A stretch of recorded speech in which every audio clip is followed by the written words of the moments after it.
Foi. Então, para a Isabel que acabou de entrar, boa tarde, Isabel. Eu tô... Isabel ou Isabelle? Oi, Isabela. Isabela, desculpa, nenhum dos dois. A nossa aula de hoje, ela fala sobre o que tradicionalmente os historiadores usam como marco de transição da Idade Moderna para a Idade Contemporânea. É uma aula que eu já venho preparando, quer dizer, um tema que eu já venho preparando o terreno para vocês há 2 aulas. Semana retrasada a gente falou de Revolução Industrial, semana passada a gente falou de Iluminismo, e aí hoje a gente fala então da Revolução Francesa, que é tida como esse marco de passagem do mundo moderno para o mundo contemporâneo. E aí você que chegou agora, Isabela, você está estreando aqui no topo, né? O nome é professor Igor Figueira Ferreira. Esse material é do professor Igor, que é professor do Mais ao 2 também. Vocês que acompanham a plataforma de vez em quando já devem ter visto alguma aula dele. Ele cedeu gentilmente para que eu utilizasse nessa aula, porque para mim é hoje na internet um dos melhores materiais sobre a Revolução Francesa que a gente tem. E como eu não conseguiria fazer nada melhor, eu resolvi pegar isso aqui para poder utilizar como guia para a nossa aula de hoje, tá? Então, para começo de conversa, a gente precisa localizar a Revolução Francesa no transcurso do tempo, tá? Então, Revolução Francesa é o nome dado ao conjunto de acontecimentos que, entre 5 de maio de 1789 e 9 de novembro de 1799, alteraram o quadro político e social da França, né? Então, a Revolução Francesa é um processo razoavelmente duradouro, aqui percorre aí mais de 10 anos na França, tá? É um processo que altera, como o próprio texto mostra para a gente, os quadros político e social da França, e mais importante do que isso, altera a concepção das diferentes sociedades europeias e posteriormente mundiais sobre a relação entre indivíduo e Estado, tá? A Revolução Francesa, ela não é a primeira revolução burguesa, porque a gente já observou as revoluções inglesas lá do século XVII, né? A própria Revolução Industrial, que é uma revolução burguesa, ela antecede a Revolução Francesa em quase um quarto de século, mas a Revolução Francesa foi a mais impactante pelos radicalismos que aconteceram dentro desse processo e que reconfiguraram toda a dinâmica social francesa e europeia a partir de então, né? Então, a Revolução Francesa, ela não é a mãe das revoluções burguesas, ela é a neta das revoluções burguesas, começando pela Revolução Puritana lá do século XVII, passando pela Industrial. Então, a Revolução Francesa é uma terceira geração de revoluções burguesas, só que ela é a mais impactante, a mais significativa. Porque a Revolução Puritana, ela, no primeiro momento, altera razoavelmente a estrutura do Estado, mas como no final do processo nós vamos ter a Revolução Gloriosa, né, e opta-se por voltar à monarquia na Inglaterra, é uma revolução que não foi tão ruptura assim, né? A Revolução Industrial, por sua vez, ela afeta, sobretudo, a estrutura econômica, né? Ela reconfigura o modo de produção capitalista na Europa. Então, essas 2 primeiras revoluções, elas são revoluções até a página 3, né? Porque nenhuma delas alterou substancialmente a ordem social como a Revolução Francesa. Então, a primeira diferença que a gente faz dessa revolução para as 2 anteriores é a dimensão e a profundidade, aliás, é a dimensão, a profundidade e a escala, a replicabilidade desse modelo para outros povos, porque após a Revolução Francesa acontecer, como em um efeito cascata, nós vamos ter a adoção de sistemas políticos mais participativos em toda a sociedade, primeiro começando na Europa e depois sendo aplicados aí em outras regiões, principalmente da América e da Ásia, tá? Ou seja, a Revolução Francesa é um marco de passagem daquele mundo moderno que a gente vinha estudando, né, onde predominava o antigo regime, tá? E quando a gente fala em antigo regime, a gente sempre deve pensar em 3 coisas: monarquia, tradição e nobreza, tá? monarquia, tradição e catolicismo, para o mundo moderno, para o mundo contemporâneo, onde a monarquia vai sendo substituída por ou monarquias parlamentares ou repúblicas, né? A tradição vai dando lugar ao pensamento moderno, né? Que valoriza muito mais o trabalho do que a tradição. E o catolicismo que vai dando espaço a novas formas de pensamento religioso e arreligioso, né? Porque a gente vai acabar observando daqui a algumas aulas que no século XIX a gente tem o surgimento do cientificismo, né? Ou seja, a crença absoluta no valor da ciência. Então, a Revolução Francesa ela está na esquina de dois mundos. Um mundo moderno que começa a ser demolido na França para o mundo contemporâneo que começa a surgir em outros lugares do mundo inteiro, tá? Então, em causa estavam o antigo regime e a autoridade do clero, assim como da nobreza. Ou seja, o que se critica na Revolução Francesa é aquilo que a gente entende, então, como sendo chamado de antigo regime, né? L'Ancien Régime. Ou seja, um regime político que está estruturado na autoridade do clero e na autoridade da nobreza, né? Formando aquele tripé que eu falei para vocês, catolicismo, monarquia e tradição. Tá? E essa Revolução Francesa, que é influenciada pelos ideais iluministas e pela independência americana, que acontece poucos anos antes, ela então se coloca, ela se projeta na história contemporânea como sendo esse marco de passagem, tá? A gente não falou ainda de independência americana, cronologicamente a aula de hoje deveria ser sobre isso, mas eu falo de independência americana em duas aulas quando eu emendo com a Guerra de Secessão nos Estados Unidos. Então, para não fazer um corte na história americana, eu falo dela posteriormente. Mas só para vocês se situarem e entenderem que a independência dos Estados Unidos foi anterior à Revolução Francesa e, inclusive, ela influencia, de certa forma, a Revolução Francesa. Beleza? Resumo da ópera. Revolução Francesa, então, é esse processo, esse conjunto de acontecimentos que acontecem durante 10 anos na França e que alteram a posteriori os quadros político e social do país, levando, inclusive, à exportação desse modelo para outros países e que questionam o que a gente chama de antigo regime, um sistema político e econômico fundamentado na autoridade do clero, no clericalismo, no forte clericalismo, na tradição e na ideia de monarquia. Ficou claro até aqui? Ficou. Alguém ficou com alguma dúvida? Tu pode repetir? É clericalismo... Mas o que tu falou? Forte clericalismo, tradição e monarquia. Forte clericalismo a gente entende como uma autoridade do clero que ultrapassa as portas da igreja, né? Porque no antigo regime, lembrem-se que o clero ele vai se misturar com o Estado, né? Estado e igreja estão sempre juntos, quando não muito próximos. Monarquia, porque no antigo regime não se enxerga uma outra ordem universal, não se enxerga um outro arranjo social que não o da monarquia, e tradição, porque durante o antigo regime valoriza-se, do ponto de vista moral, um conjunto de valores que vinham sendo carregados pela sociedade europeia, desde o surgimento do cristianismo. Então, partisse do princípio, aquela sociedade anterior à Revolução Francesa, ela enxergava que o caminho natural das gerações futuras é o resultado das suas próprias percepções somadas ao conjunto de experiências acumuladas pelas gerações passadas.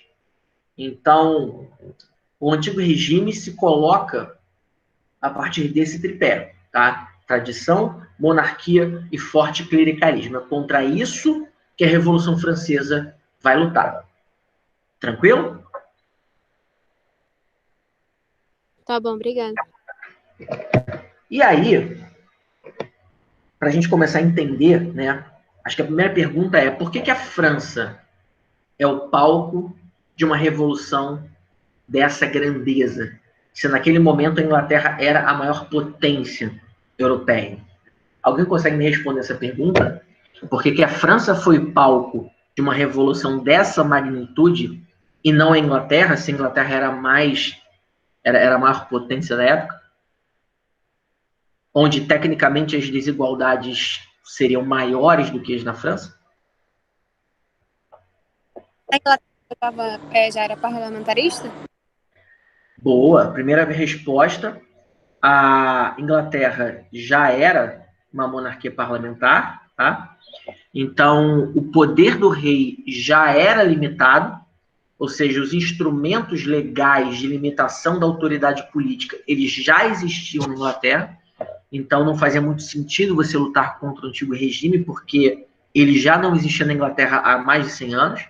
Segundo fator, na verdade, são dois fatores principais. Qual seria o segundo fator que explica por que a França é palco de uma revolução desse porte?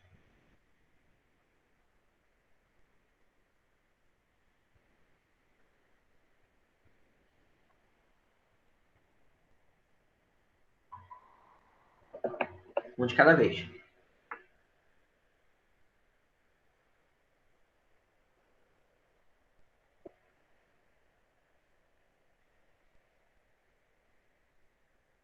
Não? Olhando para essa imagem, o que vocês conseguem perceber da França em relação à distribuição social? Uma centralização de poder.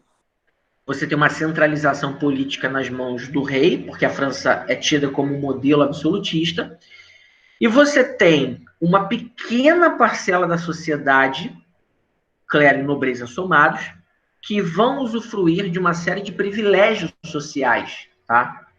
Em contrapartida, olha o tamanho do terceiro estado em relação à pirâmide francesa, tá?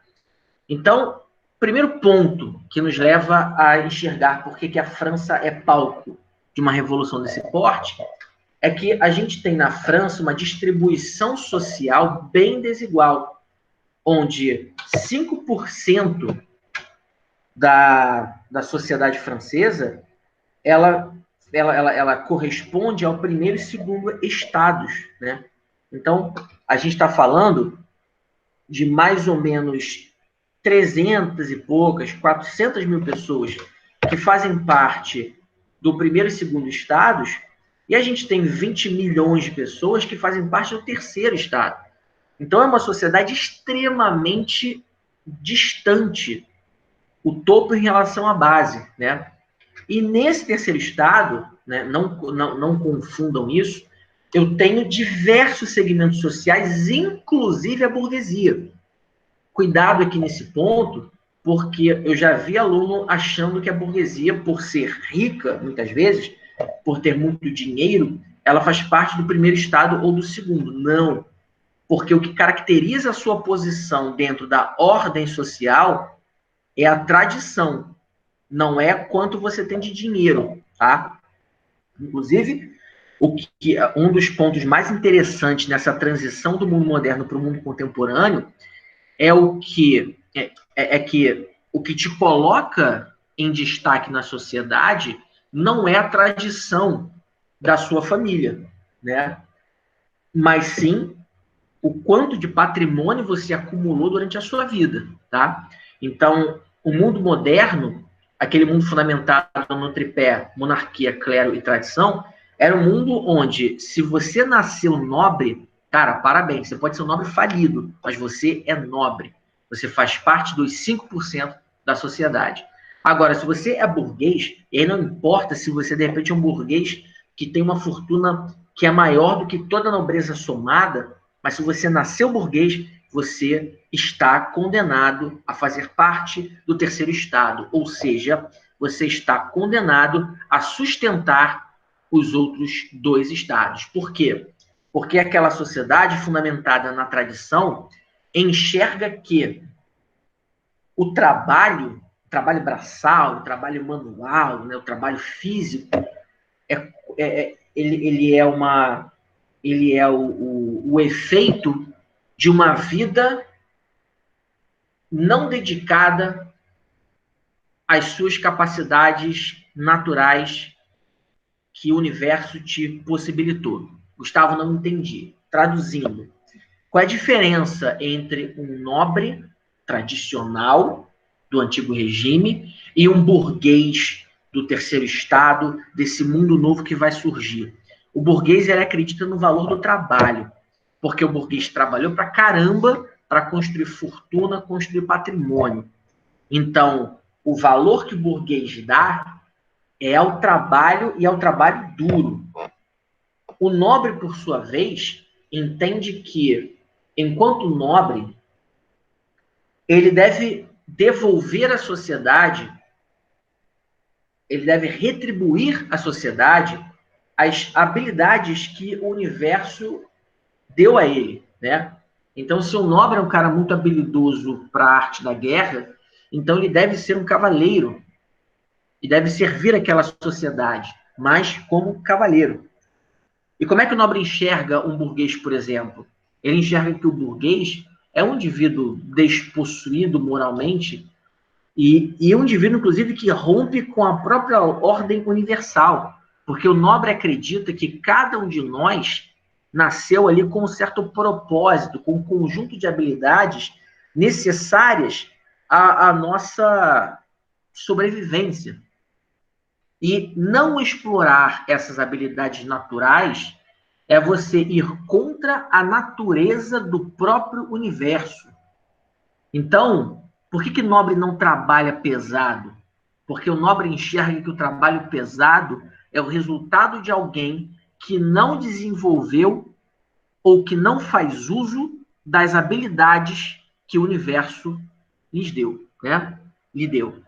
Então, do ponto de vista moral, o burguês pode ser muito rico, mas o burguês vai ser visto sempre como alguém do terceiro estado, porque é alguém que ganhou dinheiro vendendo coisas e acabou deixando de lado aquilo que o universo o havia contemplado. As habilidades pessoais de desenho, de composição, de escrita, de oralidade, de luta, isso o burguês não faz muita questão, porque o burguês ele precisa, pela sua própria sobrevivência, vender bugigangas, fazer comércio de especiarias, comércio de escravos, comércio de metais. O burguês precisa sobreviver, porque como ele não é nobre, ele paga impostos pesados, ele tem a sua vida não muito facilitada pelo Estado, então ele precisa correr contra o tempo, tá? Então, a sociedade francesa, e isso começa a explicar por que a França é palco de uma revolução desse tipo, a sociedade francesa é dividida em 3 estamentos ou 3 estados. Primeiro estado, clero. Segundo estado, nobreza. Terceiro estado. E 5% da sociedade faz parte do primeiro e segundo estados, enquanto 95% faz parte do terceiro estado. E aqui, no mesmo pelotão, eu tenho burguesia e camponeses. Ou seja, um camponês pobre do interior de Lyon, na França, ele é tão terceiro estado quanto um rico comerciante burguês da Normandia. Ficou claro isso para vocês? Sim. Beleza. Aqui essa distribuição por ordens, né? Então, 95% pertencendo ao terceiro estado.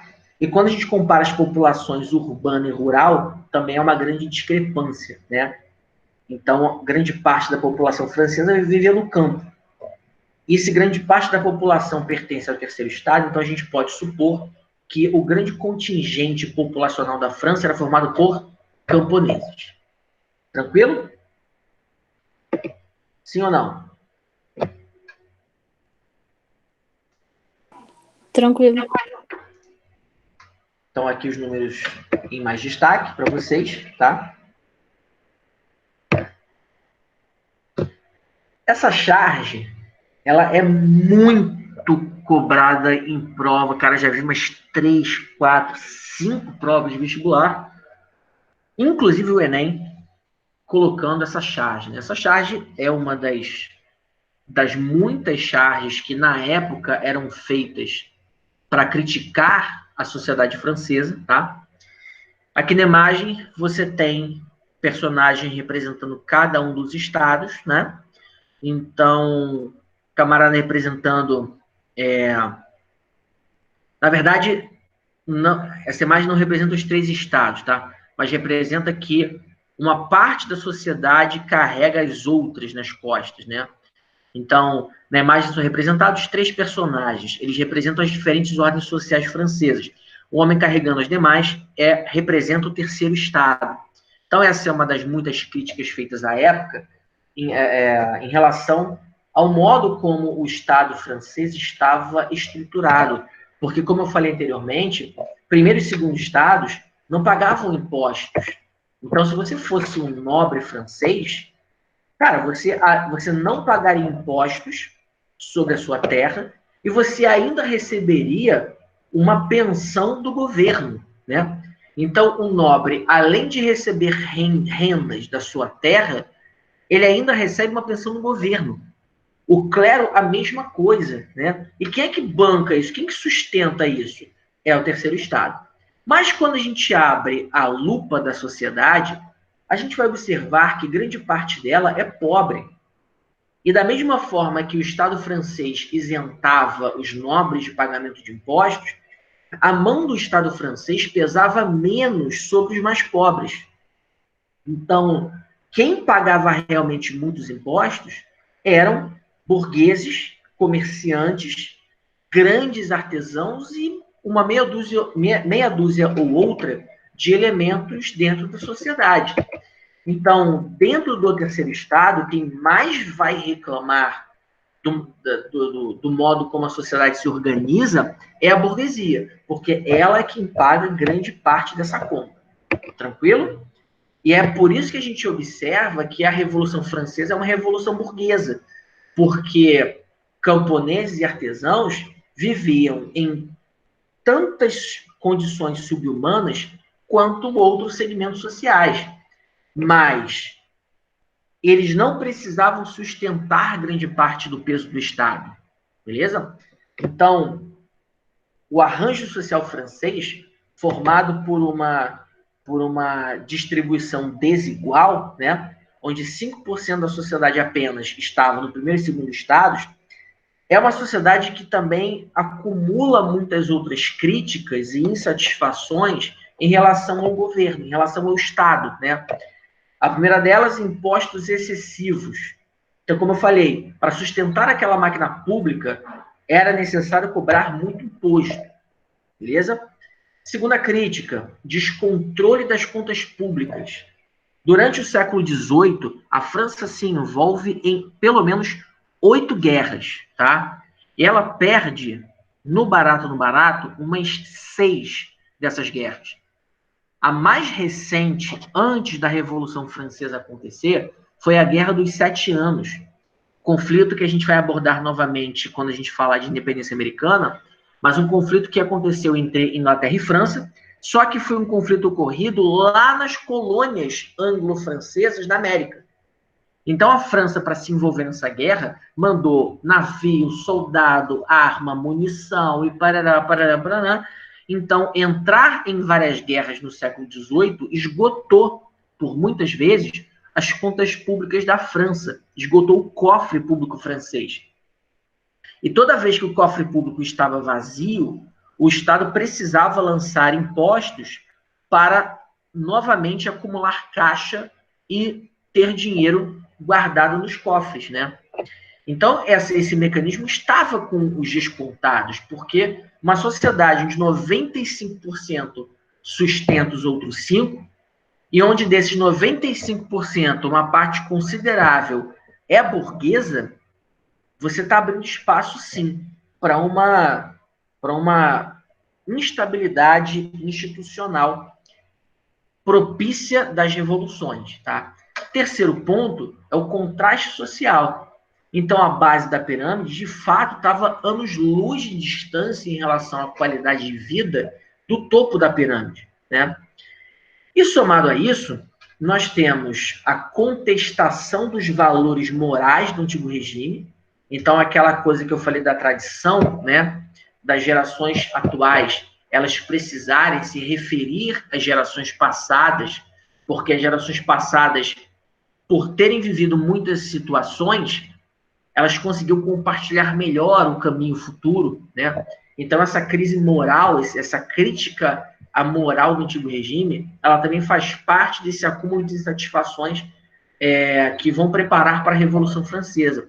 E não obstante isso, a gente tem também, durante todo o século XVIII, crises cíclicas de fome na França.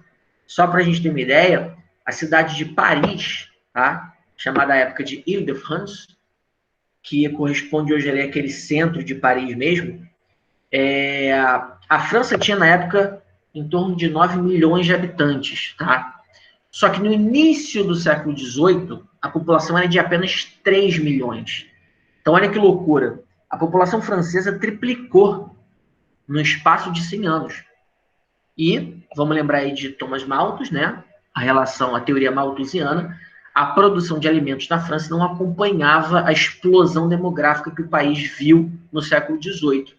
Então, nós vamos ter pelo menos 4 grandes ciclos de fome na França ao longo do século XVIII. Então, você pega tudo isso aqui e você confere a literatura da época, né, ou seja, o iluminismo, aí você tem as condições necessárias para você fazer uma revolução. Por quê? O iluminismo criticava abertamente o antigo regime, né? A gente viu na semana passada a posição do Montesquieu, do Voltaire, do Rousseau em relação ao Estado, em relação ao antigo regime. Então, essa teoria política que fundamenta o iluminismo, ela vai servir de base teórica para que, diante desses pontos levantados, nós tenhamos, então, a eclosão de uma revolução na França. Pergunto a vocês, tá tranquilo aqui? Ficou claro? Tudo certo. Ficou alguma dúvida? Ô, Gustavo, Oi. a burguesia, na verdade, ela tinha também, né, como um dos objetivos essa questão da mobilidade social, né? Porque, tipo, por Sim. independente do dinheiro que ela ganhasse, ela não conseguir chegar à nobreza e sempre pagar os impostos, o objetivo deles era mais conseguir, né, ser da nobreza e se desfazer dessa questão dos impostos, né? Que foi a questão que no mundo contemporâneo a mobilidade social ficou mais fácil, não tem a ver com isso. Com certeza, perfeito. Sua análise é perfeita. A burguesia ela quer duas coisas. Ela quer pagar menos impostos, né? E ela quer também sentar na janela, né? E aqui a gente tem que fazer um parênteses, né? Porque a gente tem que olhar a noção de povo com um outro olhar, tá? Porque quando a gente fala de povo na França, né? O povo fez a revolução.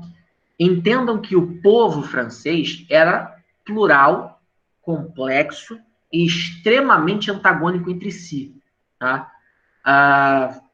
Existem muito mais semelhanças entre um grande burguês e um nobre na França do que um grande burguês e um artesão. Tá? Fazendo uma comparação grosseira, deixa eu pensar aqui.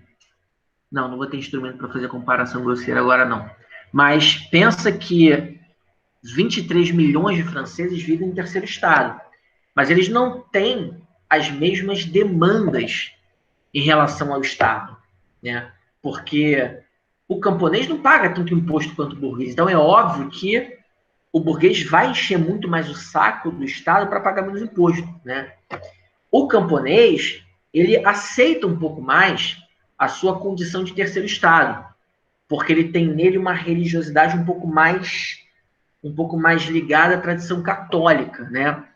Já o burguês, ele está um pouco mais desprendido disso, né? Lembra que parte da burguesia francesa não era católica, era protestante. E o protestantismo valorizava o lucro, o trabalho, uma série de outras coisas que rompiam com a ideia do antigo regime. Então, quais as duas principais reivindicações do burguês? A igualdade jurídica, tá? Isso implica em uma maior mobilidade social, porque até então, se um burguês e um nobre fossem acusados de algum crime, o nobre simplesmente não era julgado. O nobre, no máximo, sofria alguma sanção do rei, né? Claro que se fosse algo muito grave comprovado, o nobre sofreria punições. Mas, via de regra, o tribunal, a justiça, ela não funcionava para a nobreza. Tá? O que o burguês quer? Que isso se equivalha. Né? O burguês quer que, pelo menos, do ponto de vista jurídico, ele e o nobre estejam no mesmo andar. Né? Então, primeira reivindicação do burguês é pagar menos imposto. Segunda reivindicação é o fim do engessamento social, tá? Que você possa galgar postos dentro da pirâmide social pelo que você conquistou, não pela tradição acumulada ou não acumulada da sua família. Beleza? Beleza.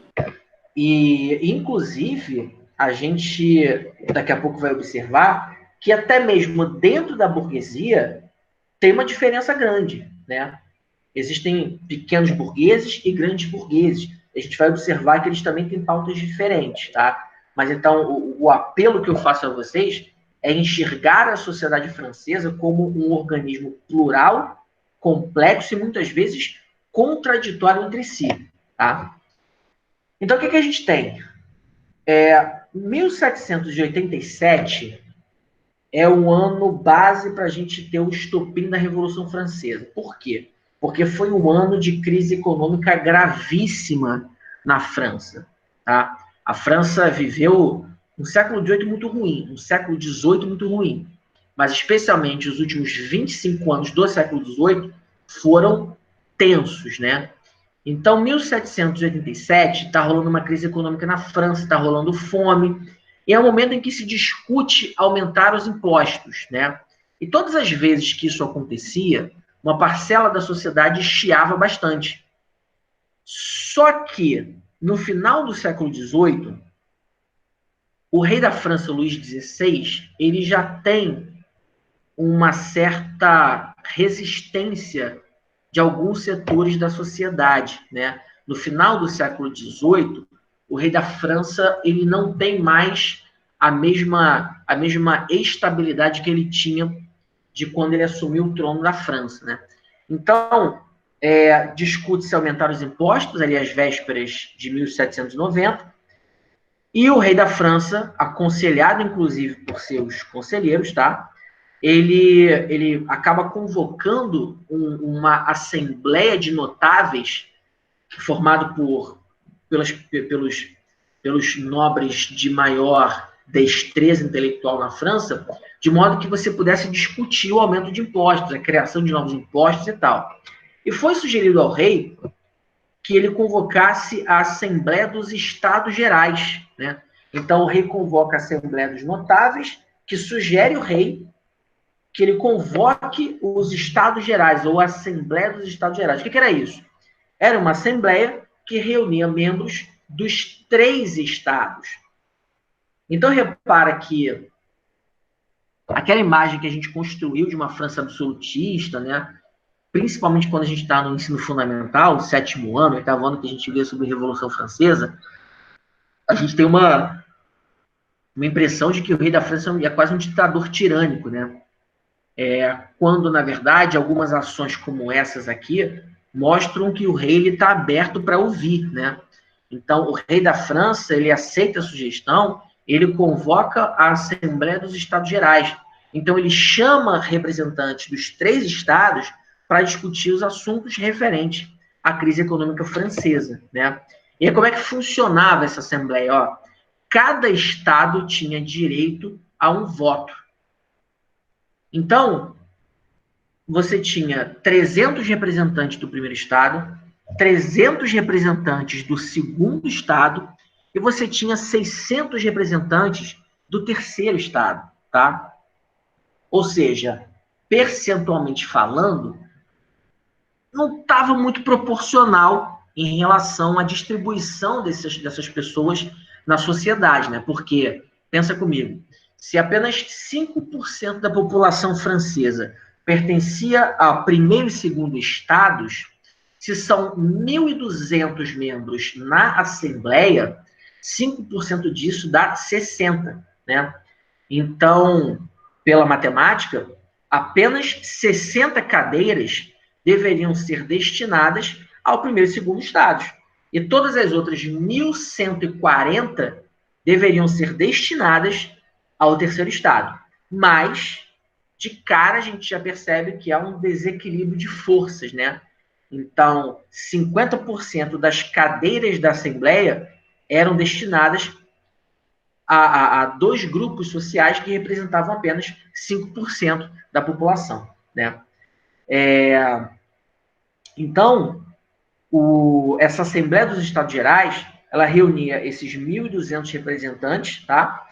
E ela funcionava da seguinte forma: cada estado presente nessa Assembleia tinha direito a um voto, ou seja, o primeiro estado tinha direito a um voto, o segundo estado tinha direito a um voto, o terceiro estado tinha direito a um voto, ponto.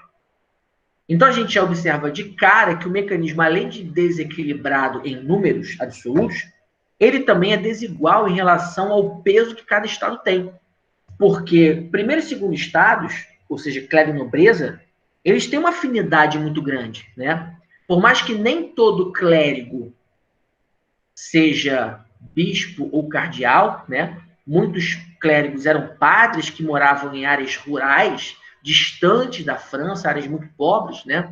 Esses caras talvez pensassem com uma cabeça mais de terceiro estado, mas, no geral, o voto daquele estado era determinado pelo somatório daquele grupo, né?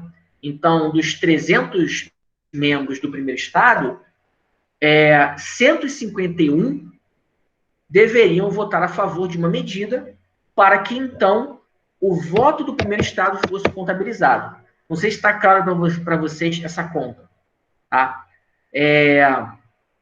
Então, primeiro e segundo estados, no geral, eles tinham visões muito parecidas, né? De organização social, do que podia ou não ser feito. Enfim, eles tinham essa consciência.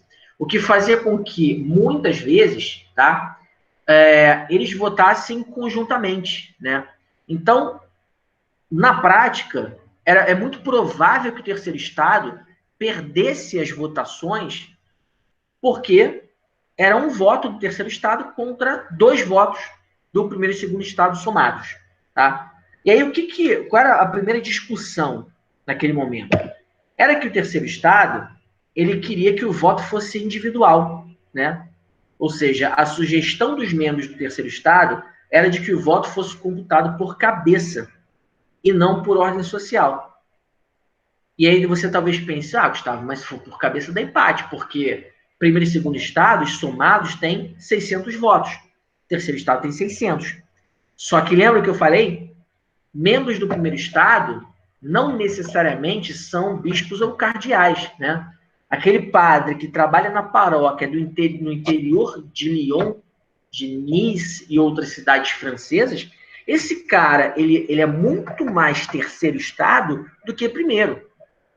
Então, se a gente fosse tentar analisar voto a voto, é muito provável que o terceiro estado teria alguns simpatizantes no primeiro estado e talvez no segundo estado também, né?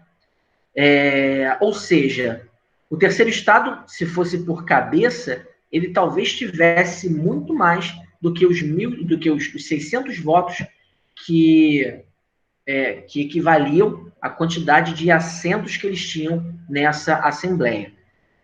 Pergunto a vocês, ficou confuso ou deu para entender?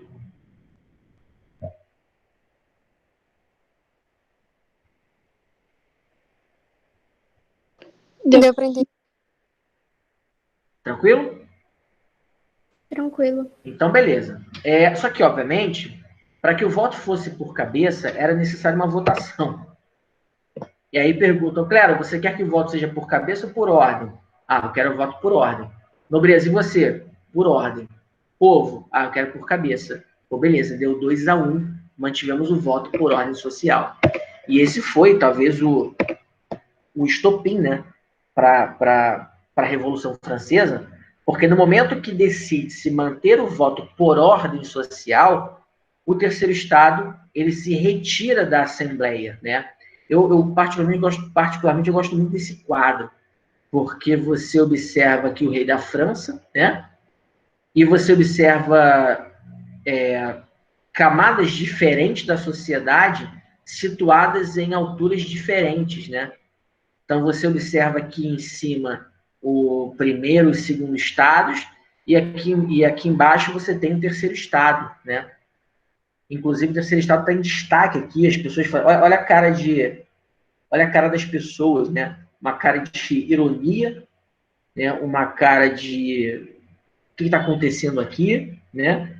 Porque o terceiro estado, justamente, ele não vai conseguir levar à frente a ideia de você manter o voto por cabeça, né? Ou seja, continuou sendo o voto por ordem social, tá? E nesse momento que acontece, no momento que o terceiro estado não tem a aprovação do voto por cabeça, eles se retiram da sala onde aconteceria a Assembleia dos Estados Gerais. Eles se retiram, todos os 600 membros se retiram daqui, e eles vão para uma sala próxima, chamada de Sala de Jogo da Pela, né? Jogo da Pela é tipo um jogo de futebol da época. E nesse salão, o terceiro estado, olha isso, ele se autoproclama Assembleia Nacional Constituinte. Ponto de exclamação. Pergunto a você. Qual a dimensão da tragédia, qual a dimensão da merda quando um grupo social se autoproclama Assembleia Nacional Constituinte? Alguém consegue me responder isso? O que representa isso? Um grupo da sociedade se autoproclamar Assembleia Nacional Constituinte. O que isso quer dizer? Ela fala por... Picotou aqui para mim. O quê? Que ela fala por... Ela fala o quê? Por toda a nação, por todas as pessoas do país. Primeiro ponto, ela vai se colocar como portadora da sociedade, tá? Segundo ponto, quando ela se autoproclama, ela está dizendo na cara do rei que ela não enxerga esse rei como uma autoridade legítima. Porque imagina, vamos por agora, tá rolando a treta entre o Rodrigo Maia e o Bolsonaro.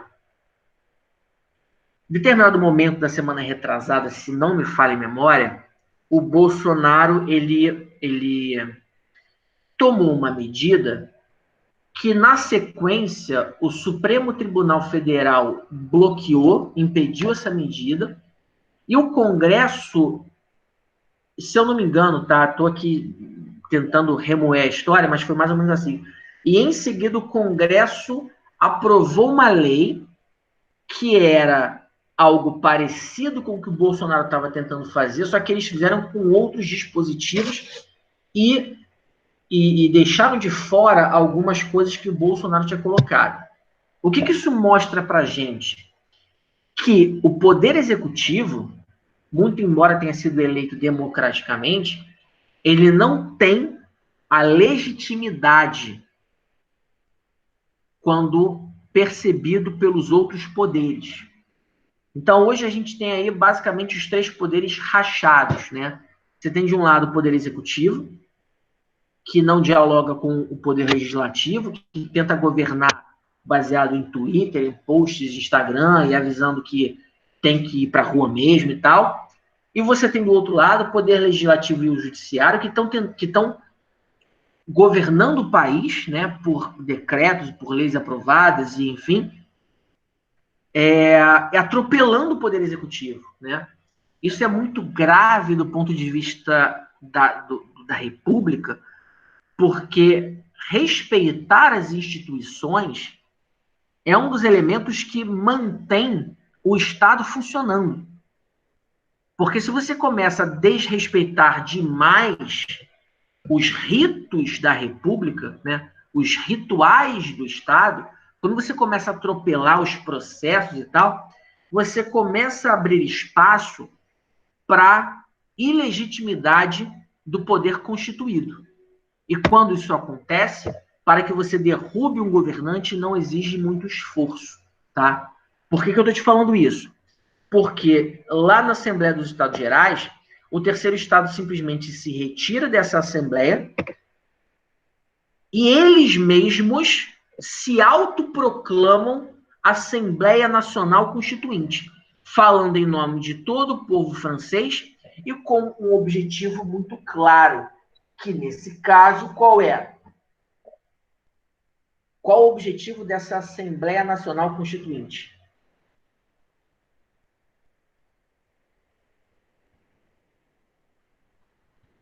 Os impostos? Não. O objetivo Acabar com acabar com o absolutismo monárquico. Não acabar com a monarquia, mas dar limites à autoridade do rei. Mas olha o nome, Assembleia Nacional Constituinte. Todas as vezes que vocês lerem essa frase aqui, esse título, né, é porque essa Assembleia ela se reúne para criar uma Constituição. Então, olha a ousadia desse grupo de pessoas do terceiro Estado. Os caras se auto-intitulam uma Assembleia Nacional Constituinte, eles ousam falar em nome do povo, e eles estão ali reunidos para criar uma Constituição para a França. Ou seja, um grupo da sociedade resolveu fazer uma transformação e resolveu não levar em conta o poder constituído existente, que era a monarquia do Luís XVI. Então, nesse momento, cara, para a revolução acontecer, é um sopro, porque o rei já não tem mais como frear esse movimento aqui, tá? Então, o objetivo inicial do terceiro Estado, olha aqui, não era abolir o sistema monárquico, mas superar o absolutismo. Ou seja, mantemos a monarquia, mas alteraremos o poder que ela possui. Tá? Então, o que estava em jogo não era a legitimidade do poder real do Luís XVI, mas o sistema que ele estava inserido e que ele retroalimentava. Beleza? Esse é o Luís XVI. Tranquilo? tranquilo. E aí o que acontece é que, imagina, eu sou rei da França, eu estou lá na Assembleia dos Estados Gerais, aí o terceiro Estado resolve deixar essa Assembleia, e aí os caras resolvem fazer uma Constituição, e eu ainda sou rei, eu estou governando na França, tem um grupo que resolveu se auto-intitular Assembleia Constituinte, os caras estão fazendo a Constituição. O que eu, rei da França, vou fazer? Inevitavelmente a gente pensa que o cara vai em cima, né? Ele vai conter esse movimento, né? E aí no momento que rolam na França boatos de que o rei vai mandar prender todo mundo que está envolvido com essa assembleia, a gente entra no movimento de radicalização popular, né? Ou seja, a parte do terceiro Estado, a parte mais popular do terceiro Estado, insuflada pela burguesia francesa, eles vão tomar as ruas da França, tá? Em julho de 1789, e vão tomar de assalto a mais importante prisão política da França, né? Tida aí como símbolo do absolutismo, que era a Bastilha, né? Então, no dia 14 de julho daquele ano, mais ou menos 2.000 elementos invadem a Bastilha, tá? Para libertar os presos políticos que estavam ali, em torno de 7 ou 8 pessoas apenas, não era uma prisão muito utilizada. E a tomada da Bastilha, ela obviamente implicou em conflito entre as forças policiais do rei e esses 2.000 revoltosos, tá? Mas eles acabam vencendo, tá? Eles acabam tomando a Bastilha de assalto e, simbolicamente, o aviso está dado, né? Porque foi a primeira vez, de fato, que o movimento popular desse ganhava as ruas, enfrentava as forças do Estado, vencia e iniciava, de fato, um movimento revolucionário, né? Então, a queda da Bastilha, ela ganha um peso simbólico porque ela representa um radicalismo popular diante do poder abusivo do rei, certo? E essa é a importância da queda da Bastilha para o mundo, né? E para a Revolução Francesa, beleza?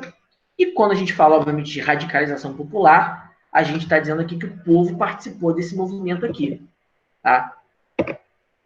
E dentre os indivíduos pertencentes ao povo, a gente tem a camada chamada de sans-culottes, né? Os sans-culottes eram artesãos, trabalhadores, né? Profissionais de pequena reverberação na sociedade. Eles moravam nos subúrbios de Paris, tá? E eram indivíduos despossuídos materialmente, né? Eles não tinham acesso às roupas, por exemplo, que os nobres usavam. Por isso que eles eram chamados de sans-culottes, né? Ou sans-culottes. Porque eles não tinham aquelas calças, por exemplo, que ressaltavam aqui na lateral do colote, né? Então, esses caras eram indivíduos mais pobres, tá? Que moravam nos subúrbios da França, mas eles formavam a parte mais radical da Revolução, tá? Eles, em determinado momento da Revolução Francesa, eles vão entrar de maneira mais contundente, tá? Mas, nesse primeiro momento, nessa primeira etapa, eles ajudam a tomar a Bastilha. Beleza? Dúvidas em relação até aqui?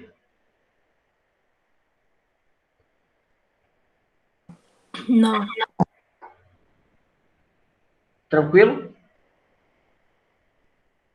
Tranquilo. Então, após a queda da Bastilha, o rei da França, ele viu que, de fato, aquilo não era uma revolta, mas era uma revolução. E o rei tinha duas coisas a fazer. A primeira delas, mandar baixar o sarrafo em todo mundo. Mas a experiência da Bastilha mostrou a ele que o povo era um pouco mais forte, né? Numericamente falando. E a segunda coisa é chamar para conversar, né? Então, em julho, agosto, setembro, outubro de 1789, o rei da França ele vai dialogar com esse movimento revolucionário, né? E ele vai, então, aceitar as sugestões propostas pelo Terceiro Estado. E quais eram essas sugestões, né? Que acabaram virando uma nova Constituição na França. A primeira delas, a primeira grande sugestão, era o estabelecimento da igualdade jurídica entre os franceses, né? Então, os representantes do povo francês, tendo em vista que a ignorância, né, o esquecimento ou o desprezo do homem são as únicas causas dos males públicos e da corrupção dos governos, resolveram declarar solenemente os direitos naturais, inalienáveis e sagrados do homem, a fim de que esta declaração, sempre presente em todos os membros do corpo social, lhes lembre permanentemente seus direitos e deveres, a fim de que os atos do poder legislativo e do poder executivo, podendo ser a qualquer momento comparados com a finalidade de toda a instituição política, sejam por isso mais respeitados. Isso aqui é um trecho do que a gente chama de Declaração Universal dos Direitos do Homem e do Cidadão, tá? É uma espécie de preâmbulo da Constituição Francesa, tá? E esse trecho aqui é quem vai dizer no artigo 5º, o artigo 4º, se não me engano, que todos os homens são iguais perante a lei. Ou seja, tá até aqui. Olha os artigos dessa declaração. Ó. Primeiro, os homens nascem e são livres e iguais em direitos. Aliás, artigo 1º. As distinções sociais só podem fundamentar-se na utilidade comum. Artigo 12. A finalidade de toda associação política é a conservação dos direitos naturais e imprescritíveis do homem. Esses direitos são a liberdade, a propriedade, a segurança e a resistência à opressão. Terceiro artigo. O princípio de toda soberania reside essencialmente na nação. Nenhuma operação, nenhum indivíduo pode exercer autoridade que dela não emane expressamente. Então, se você observar, cara, os artigos colocados nessa Declaração Universal dos Direitos do Homem e do Cidadão são revolucionários, mas tem um certo conservadorismo por trás, né? Porque, olha isso, dos direitos naturais, eles listam o direito à liberdade, o direito à propriedade e o direito à segurança. Ou seja, o conteúdo inicial da Revolução Francesa foi pensado, discutido, revisado e redigido por um grupo específico do terceiro Estado. Aí eu te pergunto, que grupo foi o mais influente na hora de redigir essa declaração aqui?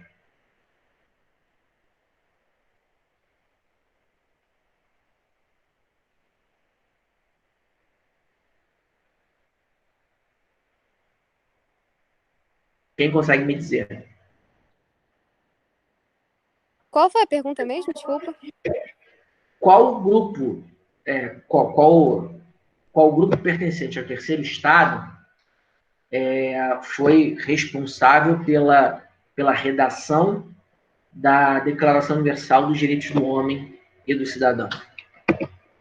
Porque a gente viu que o terceiro Estado é amplo, mas qual grupo do terceiro Estado é responsável pela parte escrita, pela concepção teórica dessa Declaração Universal aqui?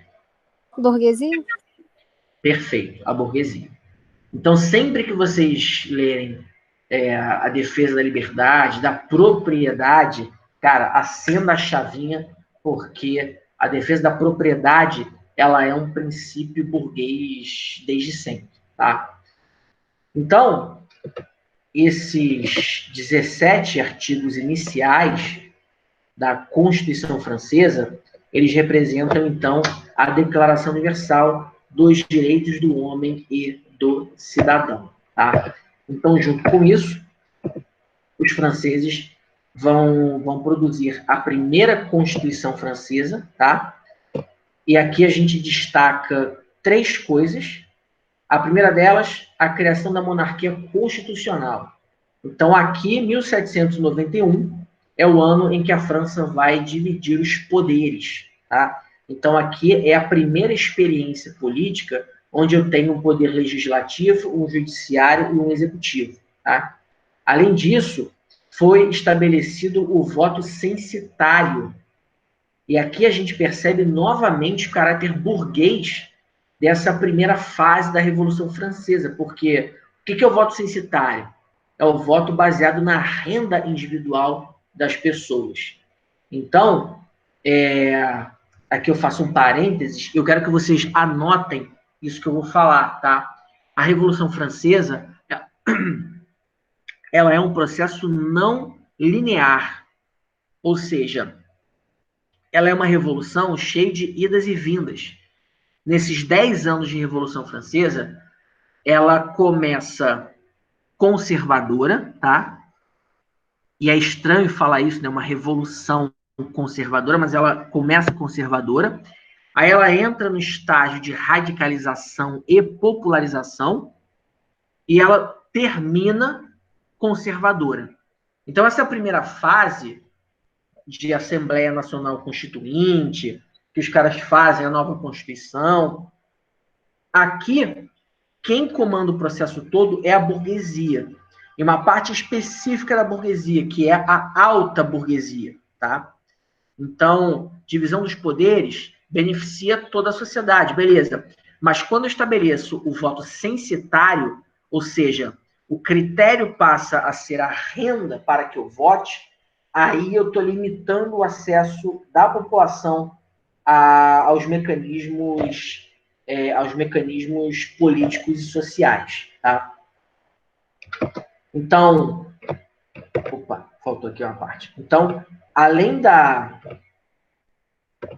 da Declaração Universal dos Direitos do Homem e do Cidadão, eu tenho a redação da primeira Constituição Francesa em 1791. Tá? E pouco antes disso, a Assembleia Nacional Constituinte, ela vai também criar o que a gente chama de Constituição Civil do Clero. Isso aqui acaba separando, não separando igreja e Estado, mas isso aqui faz com que membros da igreja se tornassem funcionários públicos do Estado. Ou seja, o Estado começaria a pagar salário para os membros do corpo clerical francês. Tranquilo? Gustavo, Oi. teve até uma parte que foi uma mulher que ela fundamentou outra Constituição, não foi? Sim, a gente vai ter isso na fase jacobina, que não vai dar tempo de eu entrar hoje, até porque é uma fase um pouco mais extensa e mais densa, mas a gente vai ter isso na fase jacobina, sim. A participação feminina, ela ganha muito destaque na fase jacobina. E aí eu vou citar esse caso específico. Entendi, mas eu não, esse São Culote não tem nenhuma relação com os jacobinos e os girondinos? Eu fiquei meio confusa nessa parte. Não, São Culote, eles são membros da camada mais pobre do terceiro estado. Eles são compostos por artesãos, alguns profissionais liberais e tal. Tá? Os jacobinos, eles são burgueses, tá? E aqui eu encerro, deixa eu ver se é aqui. Aqui eu encerro essa aula, porque esse ponto ele tem que ficar claro para a gente conseguir passar para a próxima etapa, né? O que a gente tem? Dentro da burguesia, como eu falei anteriormente, a gente tem diversos grupos, né? Porque nem todo burguês é muito rico. Tem burguês que é rico, tem burguês que tem dinheiro, tem burguês que vive bem, né? Se a gente comparar, por exemplo, a fortuna do Jorge Paulo Lemann, ela é muito maior do que a fortuna do Luciano Huck. Os dois são ricos, mas um é bilionário, o outro é milionário, né? E o dono da rede, sei lá, e o dono do supermercado mundial, ele também é rico. Talvez não na mesma dimensão do Jorge Paulo Lemann, né? Então, dentro da burguesia francesa, o que eu vou deixar com vocês para a próxima aula é que havia dois grupos importantes: os girondinos e os jacobinos, tá?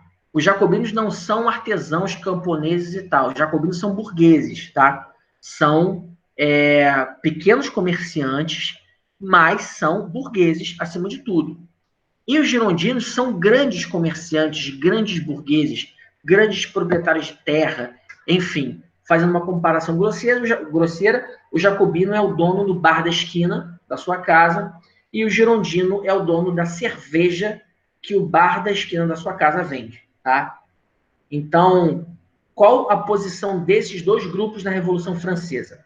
Na primeira fase da Revolução, que é essa que a gente está vendo, eu tenho um predomínio girondino na Revolução. Vocês podem observar, inclusive, que na primeira fase da Revolução Francesa, a Constituição ela não fala em república, ela fala em monarquia parlamentar. Ela não fala em igualdade econômica, reforma agrária, ela fala em igualdade jurídica. Então, os jacobinos, eles fazem parte da Revolução Francesa, mas nessa primeira fase, que dura 3 anos, de 1789 a 1792, os jacobinos eles estão ali orbitando os girondinos, tá? Mas, em 1792, na próxima aula, a gente vai observar como é que os jacobinos assumem o protagonismo da Revolução e radicalizam as lutas políticas. Tranquilo até aqui? Ô, Gustavo, essa assembleia era uma assembleia geral, né? Tipo... Essa assembleia aqui é a Assembleia Nacional Constituinte. Mas, assim, como é que a assembleia era feita só independente de ser pequena ou grande, só entre a burguesia? E em relação ao clero e à nobreza? Então, vamos lá. A Assembleia Nacional Constituinte, só retomando minha fala, ela é formada pelo terceiro Estado. O terceiro Estado não é só a burguesia. Aqui eu tenho elementos da sociedade que não são necessariamente burgueses, tá? Quando eles deixam a Assembleia dos Estados Gerais e formam a Assembleia Constituinte, a ideia é fazer uma Constituição. Essa Constituição, ela vai ficar pronta em 1791, tá? Deixa eu voltar aqui, cadê? Ela ficar pronta em... Caramba. Ela ficar pronta em 1791. No momento que ela ficar pronta, a Assembleia Nacional Constituinte, ela vira Assembleia Nacional. E aí você vai ter a convocação de eleições na França, tá? E a partir de 1791, essa Assembleia Nacional, ela passa a ser formada por deputados eleitos pelo voto em toda a França.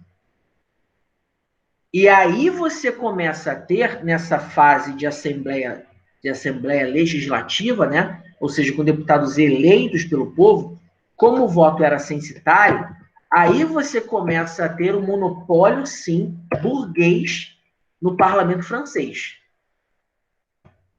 Aí você começa a ter uma predominância de jacobinos e girondinos dentro do parlamento da França. Porque o voto era censitário, só podia votar quem tivesse renda para isso. E quem tinha renda na sociedade? Nobres, clérigos e burgueses. Artesãos, camponeses não tinham renda para votar, né? Tranquilo? Pera. Recapitulando. 1789, o rei ele convoca a Assembleia dos Estados Gerais. E aí você tem representantes dos 3 estados nessa Assembleia dos Estados Gerais.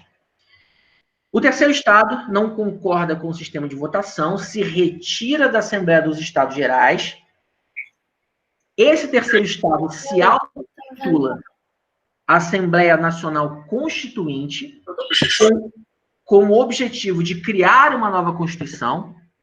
Aí o rei da França tenta dissolver essa Assembleia. Esse lado tá. Esse não. Oi? O que foi? Oi, foi errado. Desculpa, Brice, não queria. Aí o rei da França tenta dissolver essa Assembleia, mandar o pessoal para casa.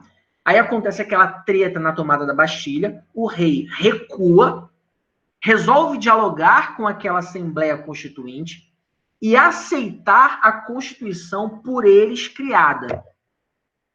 Em 1791, a Assembleia Nacional Constituinte finaliza a Constituição Francesa.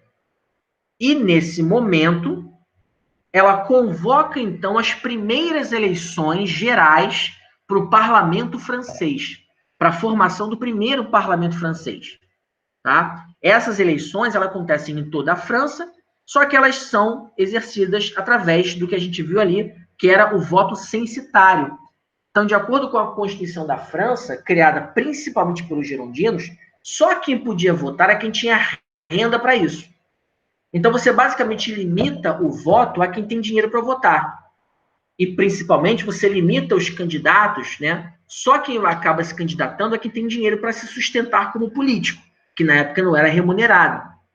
Então, em 1791, vai tomar posse, após as eleições, a primeira legislatura da França, o primeiro congresso da França, o primeiro parlamento francês. E quem foi eleito para esse parlamento? Principalmente membros da burguesia. Dentro dessa burguesia, eu tenho de jacobinos até os girondinos. Ficou mais claro até aqui? Aham. Acho que o Cádio tinha falado alguma parada.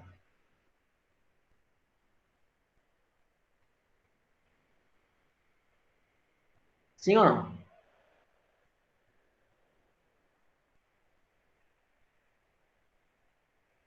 Então, qual era a ideia? 1791 para 92 seria o primeiro ano do primeiro parlamento eleito na França. Tá? E como a França vive agora uma monarquia parlamentar, o rei da França teria poderes limitados diante do parlamento. Tá? 4 anos depois, em 1796 haveria novas eleições parlamentares.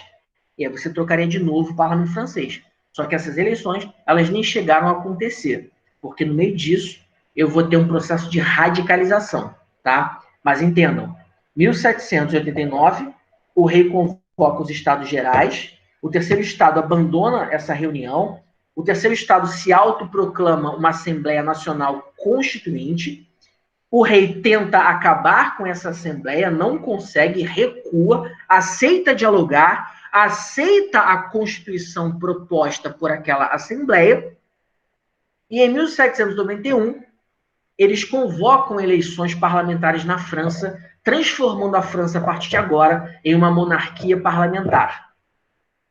Os franceses vão às urnas, quer dizer, os franceses que têm dinheiro para isso, eles vão às urnas e votam nos deputados que farão parte do primeiro parlamento francês. A partir de 1792, então, começaria a história da França monarquista parlamentar. E tudo aconteceria tranquilamente se não fosse esse grupo aqui, o grupo dos jacobinos, que não vai ficar satisfeito com essas mudanças promovidas na França. Eles vão querer mais mudanças e profundas mudanças na França, que é o que a gente vai ver na próxima aula. Tranquilo? Sim ou não, povo? Tranquilo. Beleza. Caio, eu acho que você ia falar alguma coisa. Caio tá aí? Ah, foi embora.